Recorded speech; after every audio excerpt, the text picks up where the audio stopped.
आप सभी को स्वागत हमारी इस बाइबल स्टडी में, हायर डेस्टिनी में। और परमेश्वर के लिए हम बहुत ही शुक्रगुजार हैं कि परमेश्वर ने हमें फिर आज मौका दिया कि हम खुदा के कलाम में से कुछ सीखें और खुदा की बातों को जो है समझ सकें।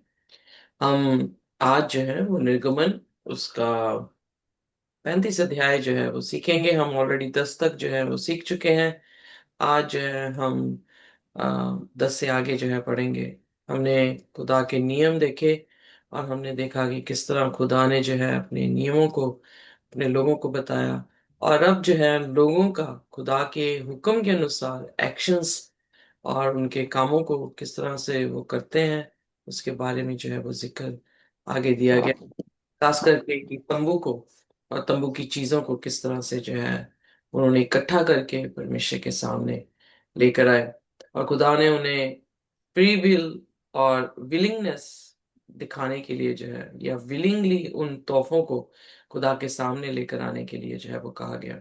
खुदा ने, जैसे हम ऑलरेडी देख चुके हैं, कि खुदा हमेशा जो कुछ भी हमारे पास होता है उसको जो है आशीष देता है। और वो चीजें जो है हमारे घरों में, हमारी जिंदगियों में जो है वो बढ़ती हैं। कि अगर आज हमारे पास उस बच्चे की तरह जिसने अपनी 2 मछलियां और 5 रोटियां दी और इतने हजार लोगों को खाना खाने को जो है वो मिला, 12 टोकरियां जो है बाद में भी बच गई। तो जो कुछ भी हमारे पास है, चाहे हमारा भजन, चाहे हमारे जुबान जो तारीफ करती है, जो आंखें हैं जो खुदा के नूर को देखती हैं, कान हैं अगर वो खुदा के वचनों को सुनते हैं, जो कुछ भी हम उसको ऑफर करेंगे, जो कुछ भी हम उसके सामने जो है अर्पण करेंगे, खुदा उसमें जो है वो आशीष और बरकत देगा। सो आइए, इससे पहले कि हम 10वीं आयत से आगे जो है वो पढ़ना शुरू करें, अपने सिरों को झुकाएंगे और हम प्रार्थना में जाएंगे। हमारे आसमानी बाप, हम आपके निहायत ही शुक्रगुजार हैं खुदावन। एक बार फिर आपने हमें जिंदगी बख्शी, रात भर मीठी नींद दी और सुबह की ये रोशनी दिखाई। हमें ऐसी कोई भी कुव्वत और ताकत नहीं खुदावन कि हम आपके कलाम को उठा सके। हम पापी हैं और पापियों के बीच में रहने वाले लोग हैं खुदावन। पर हम गुजरे दिनों की हर एक खुशी के लिए, हर एक उस मेल मिलाप के लिए धन्यवाद करते हैं जो आपने हमें दिया, कि हम खुदावन अपने भाई बहनों से, अपने बच्चों से मिल सके। और खुदावन, जो खुशी आपने उस दौरान हमें दी, हम सचमुच में खुदावन उसका बयान नहीं कर सकते। धन्यवाद करते हैं प्रभु कि आप हमेशा हमारे साथ हैं और आप हमें अपनी हिफाजत में रखते हैं। हम प्रभु अगर कहीं पर भी गिरे हैं, हमें माफ कर दे खुदावन। हमारी गुनाह गलतियों को बिल्कुल अपने लहू से धोकर साफ करें और पाक रूह से हमें भरें, ताकि खुदावन हम आपके मंदिर बन सके और हर एक अंग हमारा खुदावन आपके इस मंदिर में पवित्रताई को, प्रभु जी, पवित्रताई को बना सके। ये सिर्फ खुदावन हमारी तरफ से नहीं, बल्कि ये सब कुछ आप करने वाले परमेश्वर हैं। आप खुदावन अपने लोगों के बीच में डेरा करना चाहते हैं और हम चाहते हैं खुदावन कि आप अपने सिंहासन पे बैठे हो और हम आपके चरणों में अपने सिरों को झुका के आपके चरणों को चूमते हैं खुदावन। हम आपसे मोहब्बत वही करना चाहते हैं जो आपने हमसे की है। हमें ये कुव्वत और ताकत बख्शे, ताकि हम हर रोज आपकी सूरत को आपके कलाम से देखते हुए खुदावन बदलते चले जाएं। और हमारी सीरतों में खुदावन खुदा की सीरत हो। खुदावन, जब आप बहुत जल्द आते हैं, हमें आप तैयार करें, हमारे अजीजों को, भाई बहनों को, माँ बाप को, हमारे बच्चों को, और खुदावन इवन जो हमारे दुश्मन हैं उन पर भी खुदावन अपनी दया करें। हमारी प्रार्थना है कि आज के कलाम पर बरकत दें। आप बोले हम सुने, आप बढ़े और हम घटे। कोई भी शब्द खुदावन हमारी जुबान से, हमारी मर्जी से नहीं, बल्कि खुदावन हर एक शब्द आपकी रजा से हमारी जुबान पर आए।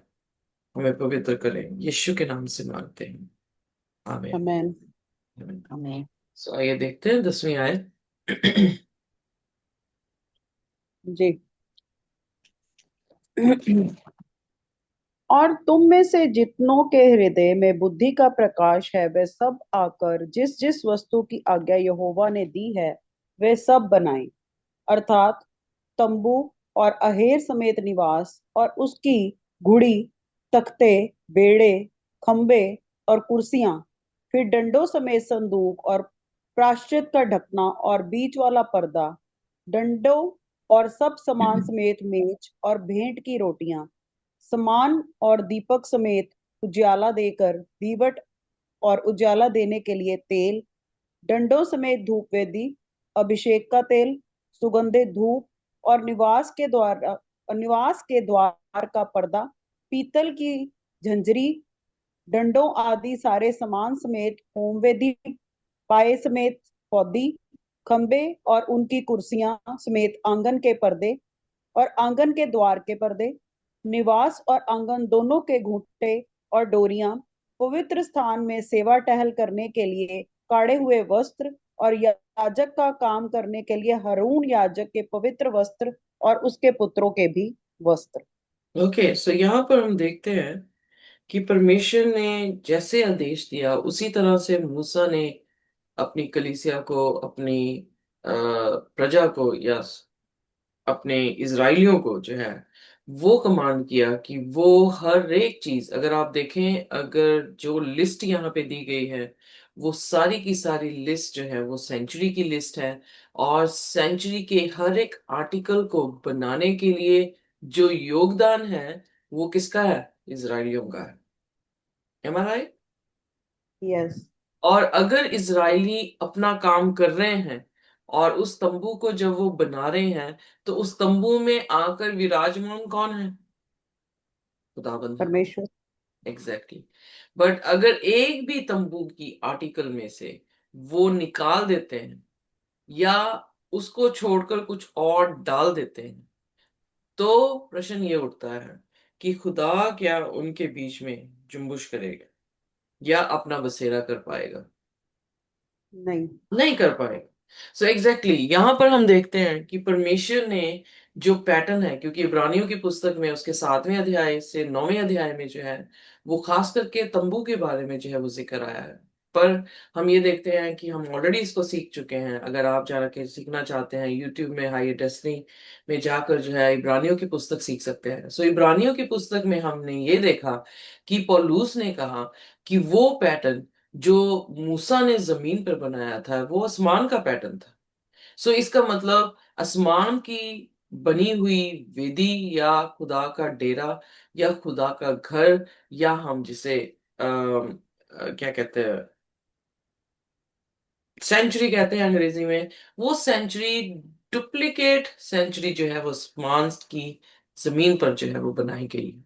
सो इसलिए अगर खुदा के स्वरूप को हम बागयादन में देखें तो खुदा ने अपना स्वरूप जब हमें दिया है तो हम ये देखते हैं कि वो स्वरूप खुदा ने अपना स्वरूप हम में डाला था। और अगर वो उसमें कोई भी वायरस आ गया या कुछ भी मिलावट हो गई है तो खुदा तब तक वहां पर डेरा नहीं करेगा जब तक कि वो एग्जैक्टली exactly जैसे उसने उत्पत्ति में बनाया था वैसा बन नहीं जाता। Do you agree with me? जी जी। सो इसलिए ये कंसेप्ट जो है या ये फंडामेंटल जो बाइबल का नींव है उसको समझना हमारे लिए बहुत ही ज्यादा जरूरी है। अगर हम यहाँ पर देखते हैं कि किस तरह से एक एक पुर्जे के बारे में, एक एक खंबे के बारे में, एक एक कर्टन के बारे में, इनफैक्ट कर्टन के धागों के बारे में जो है वो जिक्र किया गया है, तो उन सभी चीजों को बनाने के लिए खुदा ने जो है वो इंसान की पार्टिसिपेशन को यहाँ पर मांगा है। और अगर पौलुस ये कहता है पहला कुरिन्थियों उसकी 3:16 में कि हमारी देह परमेश्वर का मंदिर है, परमेश्वर का आत्मा इसमें वास करता है, तो हमें अपनी पूरी जिम्मेवारी के साथ अपनी इस देह को क्या करना पड़ेगा? पवित्र रखना पड़ेगा, ताकि खुदा जो है वो हमारे बीच में अपना डेरा जो है वो बना सके। अब जब पौलुस ये भी कह रहा है इब्रानियों उसकी 13 उसकी 21 में कि खुदावन खुदा यीशु मसीह जो है वो हमारे बीच में होकर जो है वो धर्म के काम कर रहे हैं, तो यकीनन ये बात देखें कि आपके एफर्ट भी जो है वो एफर्टलेस है। एक तरह से क्यों? क्योंकि आप तो एफर्ट कर ही नहीं रहे हैं। आपके बदले में कौन है? आपके बदले में दूसरा आदम है जो आपके बीच में जो है वो धर्म के कामों को जो है वो उत्पन्न कर रहा है। सो इसलिए एक और डिफरेंस हमें देखने को मिल रहा है कि यहाँ पर जो है, जो मूसा मध्यस्थ था, उसने किसकी पार्टिसिपेशन जो है वो मांगी? उसने इजराइलियों की जो है वो पार्टिसिपेशन मांगी। और इजरायली उस पार्टिसिपेशन को करते करते जो है वो थक गए, और एक मोमेंट पे, एक टाइम पे, एक पॉइंट पे जो है वो जो है नाकामयाब हो गए। पर अब जो दूसरा आदम या हमारा दूसरा मध्यस्थ प्रभु यीशु मसीह है, वहां पर हमें देखने को ये मिल रहा है कि वो इस देह को अपना मंदिर कैसे बना रहा है। वो खुद हमारी जिंदगी में जब हम उसे कबूल कर रहे हैं, 3 यूहन्ना 3:16 के अनुसार, कि जो कोई भी उस पर विश्वास करेगा वो नाश नहीं होगा बल्कि हमेशा का जीवन पाएगा। और जब वो हमारे जीवन में आता है, जब हम उसे बुलाते हैं, वो हमारे जीवन में आता है, तो वो खुद ब खुद धर्म के काम करता है, खुद ब खुद हमारी सेंचुरी को बनाता है। और इसी को सेंटिफिकेशन कहते हैं। इसी को जो है जस्टिफिकेशन के बाद हम देख रहे थे, जब हमने सेंचुरी के बारे में सीखा, कि कोर्टयार्ड मिनिस्ट्री जीसस की जस्टिफिकेशन मिनिस्ट्री है, और होली प्लेस जीसस की सेंटिफिकेशन करने की मिनिस्ट्री है, जिसमें खुदावंद वो धागे हमारी जिंदगी में डालता है ताकि उसमें पर्दे हो सके। वो जो है लकड़ी डालता है ताकि वो खंबे बन सके। Are you getting me what I am saying? So he is forming, Jesus is forming the sanctuary in us, और फिर वहां पर अपना वास रख रहा है ताकि हम क्या हो जाए? पवित्र हो जाए। हो जाए। So it is very simple कि पहली वाचा क्यों टूटी और दूसरी वाचा क्यों कामयाब है? दूसरी वाचा ये इसलिए कामयाब है कि हम इंसान जो पापी हैं, वो अपने कर्मों से, इसीलिए पौलुस कह रहा है तुम अपने कामों से खुदा को प्रसन्न नहीं कर सकते, तुम उधार नहीं लेकर आ सकते। तुम्हें क्या करना पड़ेगा? तुम्हें एवरी डे खुदा को क्लिंग करना पड़ेगा, उसके साथ जुड़े रहना पड़ेगा, ताकि वो हमारे बिहाफ पर क्या करे? हमारी देह को पवित्र करता चला जाए। तो इसलिए यहाँ पर जो है खुदा ने उनसे आ, आ, उनसे जो है चीजों को जो है वो मांगा है। पर नई वाचा में यीशु मसीह के जरिए से, यीशु मसीह के जरिए से हमारी जिंदगियों में उस तंबू की हर एक आर्टिकल को जो है वो रख रहा है। और इनफैक्ट हम ऑलरेडी देख चुके हैं, जब हम 25 से 31 अध्याय तक पढ़े थे, तो वो सारे आर्टिकल्स जीसस की मिनिस्ट्री को दिखाते हैं।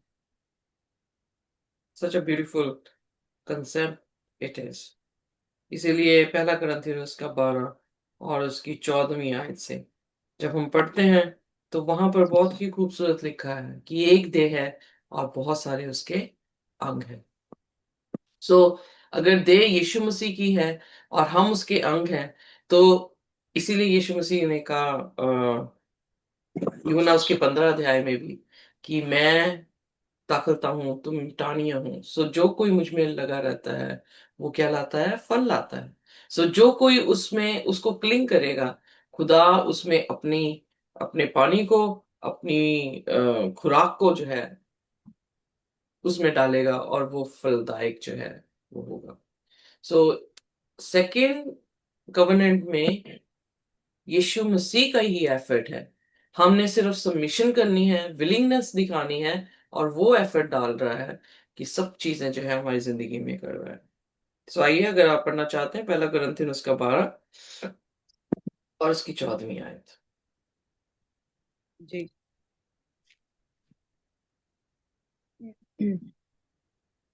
इसीलिए कि देह में एक ही अंग नहीं परंतु बहुत से हैं। यदि पाँव कहे कि मैं हाथ नहीं, इसलिए देह का नहीं, तो क्या वह इस कारण देह का नहीं? ओके, और यदि सॉरी, मैं एक ही आयत जो है उस पर फोकस करने लगी थी कि एक अंग नहीं है, हम बहुत सारे जो है वो अंग हैं। तो जीसस ने क्या किया है, आइए देखते हैं। इफ्सिया उसकी 4 उसकी 16 में। जी,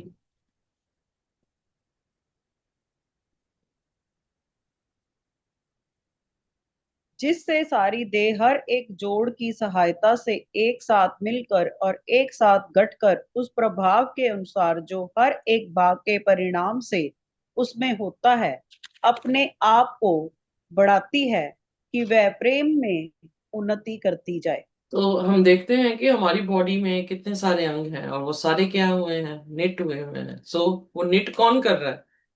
अगर मसीह देह है और हम उसके अंग हैं, तो हम अपनी विलिंगनेस दिखाते हैं और खुदा हमें क्या कर रहा है, अपनी देह में जो है वो निट कर रहा है। ओल्ड टेस्टामेंट में खुदा ने कहा कि मैंने तुम्हारी सूरतों को अपने हाथों में, क्या हथेलियों में क्या किया है, अपनी हथेली में खोद रखा है। यानी खुदावंद ही है जो क्या कर रहे हैं, हमें उसके साथ जो है वो ज्वाइन कर रहे हैं।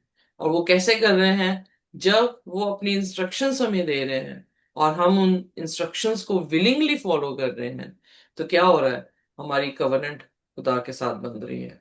हम खुदा के जो है वो लोग बन रहे हैं, और फिर खुदा हमारे बीच में आकर अपने अपने कार्य को, वो धर्म के कार्यों को हमारी जिंदगी में उत्पन्न करता आमेन। है।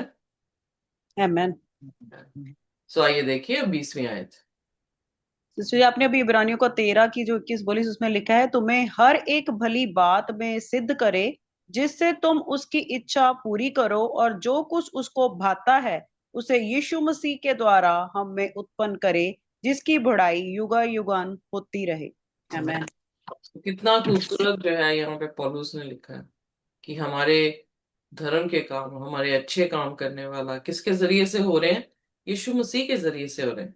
मूसा के जरिए बढ़िया। से हो नहीं पाए।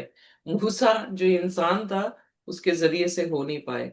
और प्रभु यीशु मसीह, जिसने पाप पर फतेह हासिल की और उसे ऐसा ओहदा दिया गया परमेश्वर के जरिए से, जैसे कि फिलिपियंस के 2 उसकी 5 से जब हम आगे पढ़ते हैं, तो खुदा ने उसका रुतबा ऊंचा किया। और अब वेल खुदा यीशु मसीह के जरिए से हमारी वाचा जो है वो मजबूत बन रही आमेन।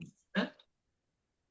तब इज़राइलियों की सारी मंडली मूसा के सामने से लौट गई, और जितनों को उत्साह हुआ, जितनों को उसके मन मन ने उठाया, और जितनों के मन में ऐसी इच्छा उत्पन्न हुई थी कि वे मिलाप वाले तंबू के काम करने और उसकी सारी सेवकाई और पवित्र वस्त्रों के बनाने के लिए यहोवा की भेंट ले आने लगे, क्या स्त्री क्या पुरुष, जितनों के मन में ऐसी इच्छा उत्पन्न हुई कि वे सब जुगनू, नथुनी, मुंदरी और कंगन आदि सोने के गहने ले आने लगे।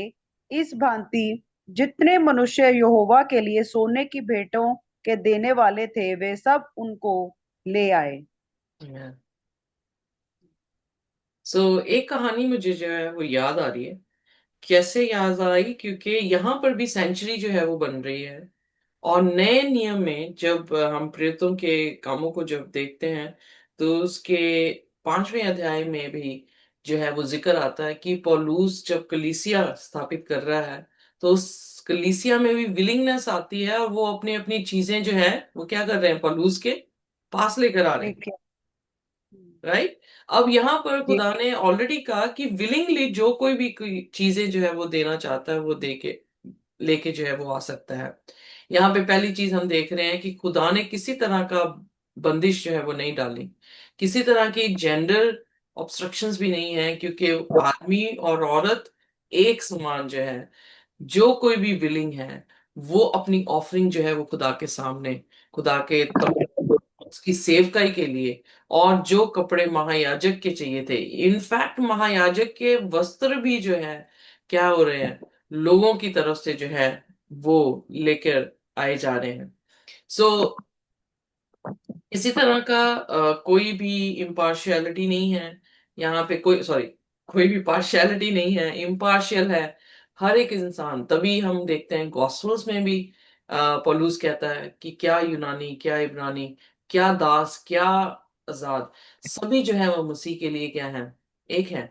पुराने नियम में भी यहाँ पे दिख रहा है कि किसी तरह का भी भेद भाव नहीं किया गया, बल्कि सिर्फ एक ही चीज कही गई है कि जो उत्साहित हैं, जो भी विलिंग है खुदा के सामने अपनी सेवकाई को देने के लिए, वो जो है अपनी चीजें लेकर आ सकते हैं। और नए नियम में भी वही चीज है। वेल, इसका मतलब खुदावन के जो हैकल की हैकल का बनना है, या उसकी कलीसिया का स्थापित होना है, वो विलिंगनेस से है। और आप आगे भी देखेंगे कि 5-6 बार जो है इसका जिक्र आया है कि दोज हु आर विलिंग। सो इसलिए विलिंगनेस पे जो कोई भी विश्वास करना चाहता है, उसको खुदा जो है वो ग्रहण करता है। पर जब हम प्रेरितों का काम उसका 5 अध्याय और उसकी पहली आयतों से देखते हैं, तो वहां पर जिक्र आता है कि सभी ने विलिंगनेस दिखाई, पर हर कोई परफेक्ट नहीं है। क्योंकि यहाँ पर 2 जन का जिक्र आया है जिन्होंने खुदा की आत्मा के साथ जो है वो झूठ बोला, जिन्होंने लालच कर लिया, जिन्होंने अपनी कॉलिंग को जो है, जो शायद उन्होंने कसम खाई होगी कि हम अपनी चीजें बेच कर खुदा के काम के लिए देंगे, उस कसम से जो है वो मुड़ गए थे। ये वो लोग हैं जो जिन्होंने जो है अपनी खुदी को ज्यादा प्रथम स्थान दिया। सो आप देखेंगे अनन्या और सफीरा की जिंदगी में आप वो सारे करेक्टर्स को देख रहे हैं, जिस करेक्टर्स को ना रखने की जो है वो ताकीद दी गई है बाइबल में। और इसीलिए वो लोगों का परिणाम भी इस तरह से हुआ कि वो अपनी खुदी में इतने इतने एनग्रोस थे कि उन्होंने जाकर जो है झूठ बोलने में भी बिल्कुल डरे नहीं, और वो पत्र से जो है वो झूठ बोले। सो इसलिए यहाँ पर भी हम देखते हैं कि बेशक बुलाए तो बहुत सारे गए हैं, पर चुने हुए कम है। कम है। और वो चुने हुए क्यों कम है? क्योंकि जो चुने हुए हैं उनमें यीशु की सूरत दिखती है, उनमें यीशु के किरदार दिखते हैं, उनमें यीशु की तरबियत जो है वो दिखती है। बट जो बुलाए गए थे और चुने नहीं गए हैं, वो कहीं ना कहीं पर खुदा की व्यवस्था को तोड़ के। सो इसीलिए यीशु मसीह ने भी कहा 2 रास्ते हैं, एक सकरा और एक चौड़ा। चौड़े में जाने वाले बहुत हैं, पर वो आगे उसका रास्ता जो है वो बंद हो जाता है। पर सकरे में जाने वाले थोड़े हैं, पर आगे जाके वही रास्ता जो है वो क्या है, खुल जाता है, जिंदगी को देता है। सो यकीनन है कि ये दोनों इंसिडेंसेस जो है वो बिल्कुल पैरेलल है, और हमें टीच कर रहे हैं कि हम क्या अपनी खुदी को मार चुके हैं। जैसे लूका उसके 9 उसकी 23 में प्रभु यीशु मसीह ने कहा कि अपनी खुदी का इनकार करो और हर रोज क्रूस उठाओ और मेरे पीछे हो लो।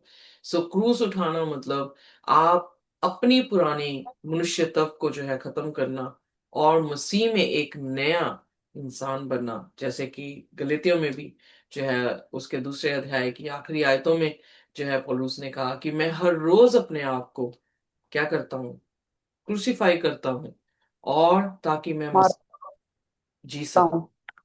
तो इसलिए पूरा गॉस्पेल जो है वो इसी पे आधार है कि हमने जो खोया है बागी अदन में, उसको दोबारा से क्या कर सके, मसीह यीशु के द्वारा उसे वापस ले सके, ताकि हम अपने बागी अदन में वापस पहुंच सके।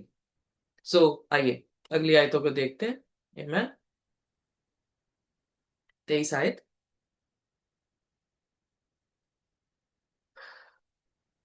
व लाल रंग का कपड़ा, व सूक्ष्म सनी का कपड़ा, व बकरी का बाल, व लाल रंग से रंगी हुई मेंढों की खालें, व सुइयों की खालें थी। वे उन्हें ले आए। फिर जितने चांदी व पीतल की भेंट के देने वाले थे, वे यहोवा के लिए वैसी भेंट ले आए। और जिस जिसके पास सेवकाई के किसी काम के लिए बबूल की लकड़ी थी, वह उसे भी ले आया। और जितने स्त्रियों के हृदय में बुद्धि का प्रकाश था, वह अपने हाथों से सूत कात कात कर नीले, बैंगनी और लाल रंग के और सूक्ष्म सने के कते हुए सूत को ले आई। और जितनी स्त्रियों के मन में ऐसी बुद्धि का प्रकाश था, उन्होंने बकरी के बाल भी काते। और प्रधान लोग एपोद और चपरास के लिए सुलेमानी मणि और जड़ने के लिए मणि और उजियाला देने और अभिषेक और धूप के सुगंध द्रव और तेल ले आए। जिस जिस वस्तु के बनाने की आज्ञा यहोवा ने मूसा को दी थी, उसके लिए जो कुछ आवश्यक था, उसे वह सब पुरुषों और स्त्री ले आए, जिसके हृदय में ऐसी इच्छा उत्पन्न हुई थी। इस प्रकार इजराइली यहोवा के लिए अपनी ही इच्छा से भेंट ले आए। आमेन। सो यहाँ पर हम देखते हैं कि वो किस तरह से जिनके पास जो कुछ भी था वो लेकर आए हैं। और किसके आदेश से लेकर आए हैं? खुदा के आदेश से। यानी जीसस ने इंस्ट्रक्ट किया या खुदा ने इंस्ट्रक्ट किया कि ये चीज होनी चाहिए, उनके पास वो चीज थी। वो खुदा के घर को बनाने के लिए जो है वो लेकर आए हैं। एग्जैक्टली इसीलिए पौलुस ने इफिसियों के 4 अध्याय में जब जिक्र कर रहा है कि हमारे पास अलग अलग टैलेंट्स जो हैं खुदा ने दिए हैं, और वो टैलेंट्स जो हैं वो क्या, उनका मकसद क्या है, आइए देखते हैं। इफ्सियों उसका 4 और उसकी 12वीं आयत। जी। 12वीं और 13वीं आयत।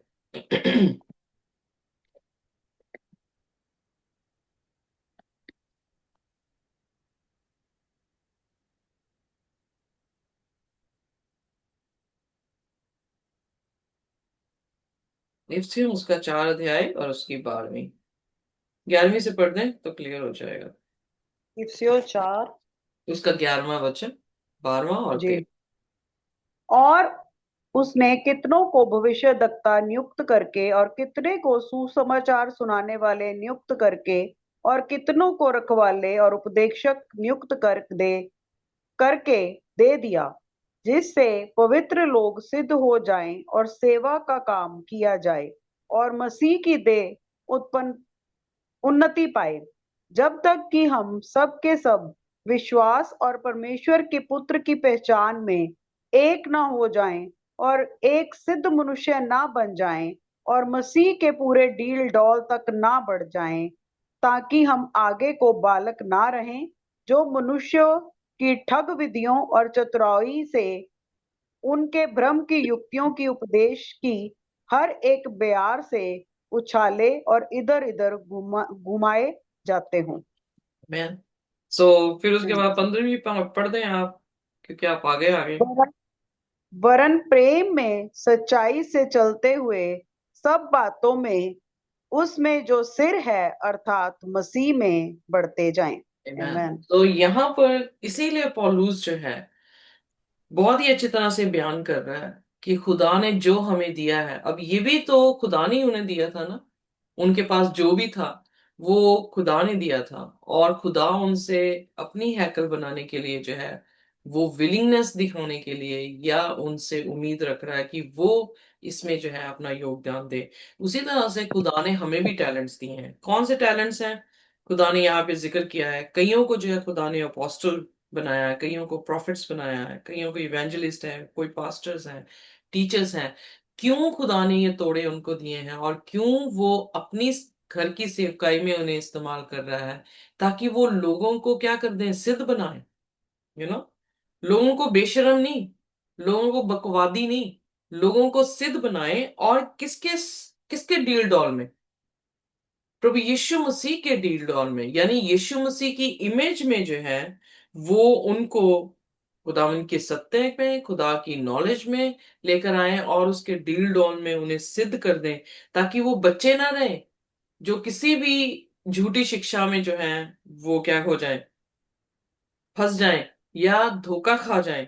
बल्कि वो मसीह में क्या कर रहे हैं कि प्यार में अ, और सच्चाई में जो है मुकम्मल हो। और उनका सिर कौन हो? प्रभु मसीह। यीशु मसीह। अब आदमी को घर का सिर कहा गया है, राइट। और औरत जो है वो, जी। औरत को अपने सिर को, इनफैक्ट मैं, हर चीज मेरे सामने आ रही है। जब हम पहला कुरिन्थियन उसका 11वां अध्याय पढ़ रहे थे, वहां पर भी इस ओढ़नी के बारे में जिक्र आया है।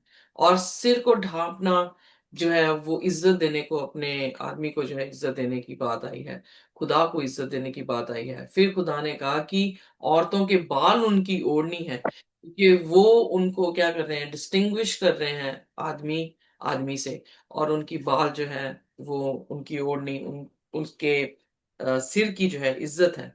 सो उसी तरह से खुदा ने जो उस चीज को स्पिरिचुअली भी पैरेलल किया है। कैसे किया है? कि खुदा हमारा सिर है, और सिर मतलब हेड ऑफ द डिपार्टमेंट है।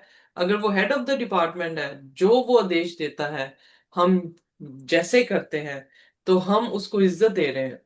और इज्जत देने पे क्या हो रहा है? खुदा हमारे बीच में डेरा कर रहा है और हमारे जीवनों में सिद्धता लेकर आ रहा है। सो यहां पर भी हम देखते हैं कि खुदा ना ओल्ड टेस्टामेंट अलग बोल रहा है और ना न्यू टेस्टामेंट अलग बोल रहा है। दोनों एक ही चीज बोल रहे हैं। सिर्फ हमारे देखने की और हमारे समझने की है, वो भिन्नता है।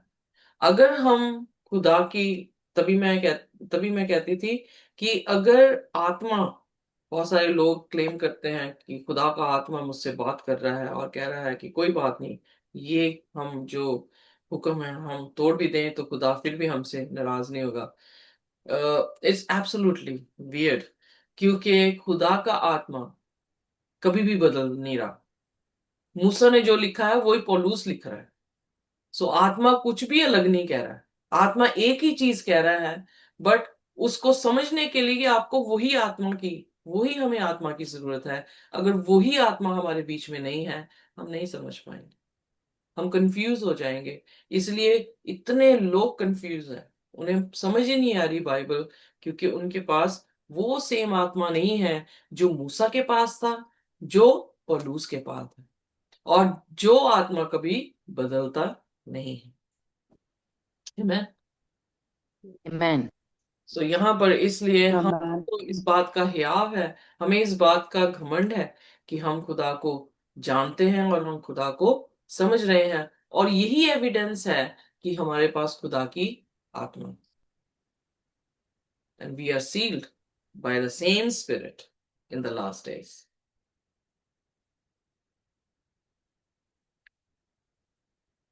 सो कौन सी आयत में हम आ गए हैं सिस्टर जी? 30th।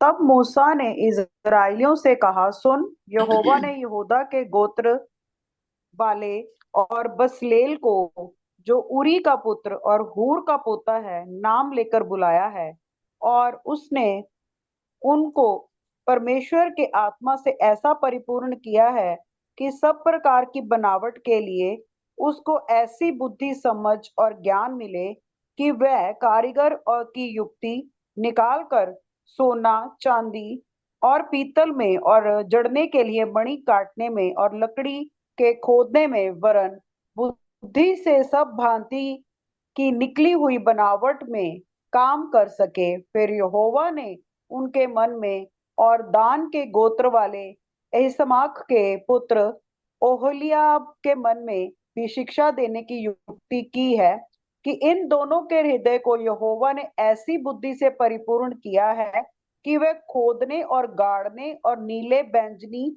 और लाल रंग के कपड़े और सूक्ष्म सनी के कपड़ों के काटने और बुनने, वरन सब प्रकार की बनावट में और बुद्धि से काम निकालने में सब भांति के काम करे। ओके, आमीन। तो यहाँ पर हम देखते हैं कि सभी लोगों को, इसराइलियों में से सभी लोगों को ये बुलाहट जो है वो मिली है। और उस बुलाहट में हम ये देखते हैं कि वो अपनी भेंट जो है वो खुदा के घर के लिए जो है वो लेकर आए। पर कुछ लोग जो हैं वो चुने गए, कुछ लोगों को खुदा ने चुना। वो कहाँ से थे? वो यहूदा के गोत्र से थे, और उन पर खुदा का आत्मा था।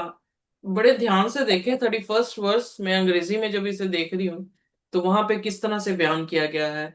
He was filled him sorry he has field him with the spirit of God, the wisdom, with understanding, knowledge and all kind of skills. कहाँ से थे? यहूदा के गोत्र से थे। परमेश्वर। क्या नाम था? बेजलेल था, जो कि उरी का और हुर का जो है वो पुत्र था। और उसको जो है खुदा ने स्पेशल अनॉइंटिंग दी।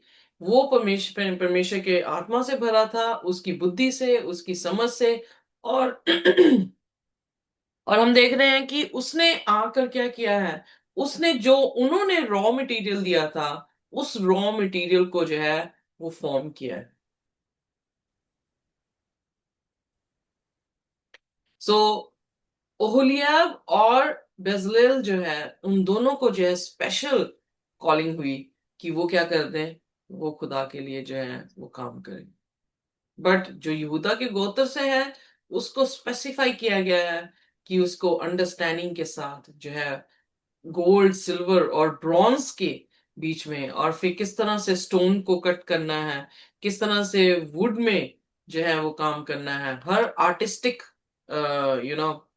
क्राफ्ट में जो है उसे निपुण किया।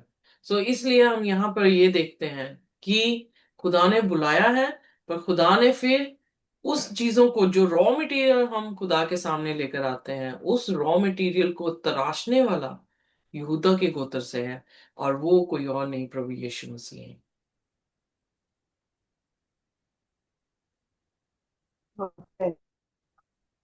और फिर इसलिए हम यहाँ पे देखते हैं कि खुदा ने जो है दान मतलब डैन के ट्राइब से भी जो है, ताकि वो सिखा सके, उसको भी जो है वो चुना है। सो दोनों को जो है वो फिल किया है, ताकि वो डिजाइनिंग कर सकें, वीव कर सकें, और उस सेंचुरी को जो है खुदा के हुक्म के अनुसार परफेक्ट कर सकें।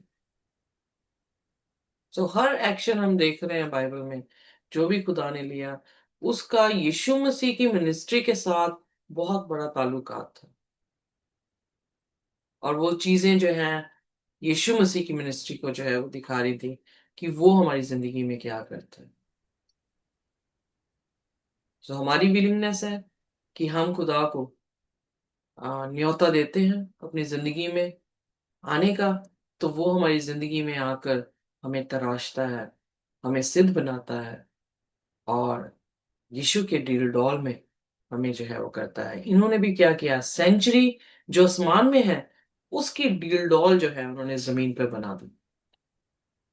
किसके जरिए से? खुदा की आत्मा के जरिए से, उसकी बुद्धि के जरिए से, उसकी नॉलेज के जरिए से। और इसीलिए हम प्रकाशित वाक्य में देख रहे हैं, सात आत्माओं का जो है वो जिक्र आया आया है। वो नंबर्स को नहीं बता रहा, वो उसकी परफेक्शन को, सात आंकड़ा जो है वो उसकी परफेक्शन को दिखा रहा है, जो हमने यशाया उसके 11 अध्याय की दूसरी आयत में भी जो है वो देखा है। सो इसलिए खुदा का आत्मा हम पर हो, खुदा का फजल हम पर हो, जो कुछ भी हम उसके हाथों में दे रहे हैं, वो उसी चीजों को क्या करेगा, बरकत बढ़ा देगा। रहा है। सो अगर हम अपना दिल दे दें, अपना जिस्म दे दें, अपनी सोचों को उसके हाथों में दे दें, तो वो उसको तराश के जो है वो अपना हैकल वहां पर खड़ा करेगा, और उसका आत्मा हमारे में क्या करेगा, वास करेगा। बस करेगा। Very simple, gospel is very clear, and this is what the gospel is. आमीन। आमेन। Amen. आइए अपने सिरों को झुकाएंगे और हम प्रार्थना में जाएंगे। कोई भी जन हमारे लिए प्रार्थना कर सकता है। Sister Dhoni. Thank you, Lord. We thank you, Father. We thank you. Dhanyavad, Prabhu. Yes, Lord. Lord, you have created us, Lord. Every person, Lord, is being skilled with the work which you have given, Father. It is for your honor, your glory, Lord. Lord, in everything, Father, help us, Lord, to understand, Lord. All will come together in one accord, Lord. Let it be prophetic, pastor, teachers, Lord, evangelists, in everything, Father. Lord, have mercy, Father. We thank you, Lord. We thank you, Lord. Yes, Father. Lord, Lord, you have sanctified, you have called, you have chosen, you have justified, and then you have glorified, Lord.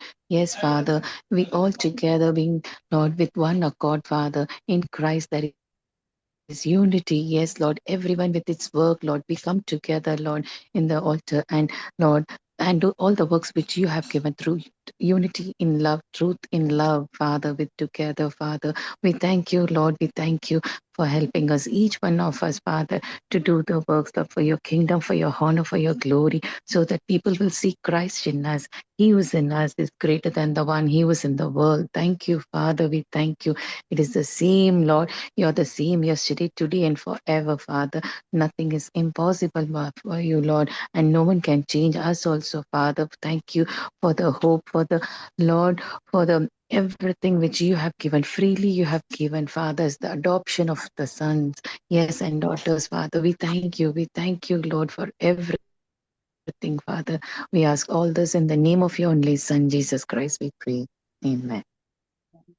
खुदा की शांति और उसका अनुग्रह हमारे साथ जब तक कि हम यीशु मसीह को रूबरू ना देखें इसी तरह से बना रहे। Amen. Amen.